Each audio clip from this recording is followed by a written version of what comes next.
আমি বলি I say. আমি বলতেছি আই এম সেইং। আমি বলেছি আই হ্যাভ সেড। আমি বলেছিলাম আই স্যাড। আমি বলতেছিলাম আই ওয়াজ সেইং। আমি বলবো আই উইল সেই। আমি বলতে থাকবো আই উইল বি সেইং। আমি বলতেও পারি আই মেই সেই। আমি বলতেও পারতাম আই মাইট সেই। আমি বলতে পারি আই ক্যান সেই। আমি বলতে পারতাম আই কুড সেই।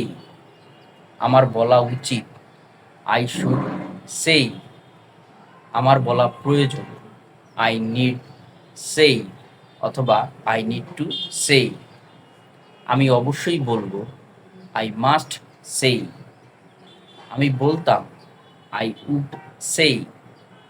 আমি বলবো আই উইল সেই। আমি বলতাম আই ইউজ টু সেই। আই ইউজ টু সেই, আই উড সেই, দুইটাই আপনারা ব্যবহার করতে পারবেন। আমাকে বলতে হবে আই হ্যাভ টু সেই। আমাকে বলতে হয় আই অ্যাম টু সেই। আমাকে বলতে হয়েছিল আই হ্যাভ টু সেই। আমার বলা উচিত আই শুড সেই।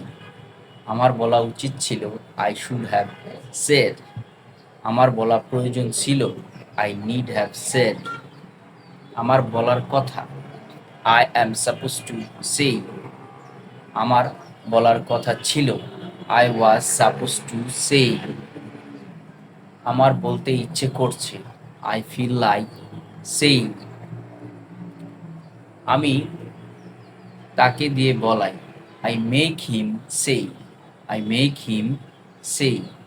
আমি তাকে বলতে দিব না আই ওন্ট লেট হিম সেই।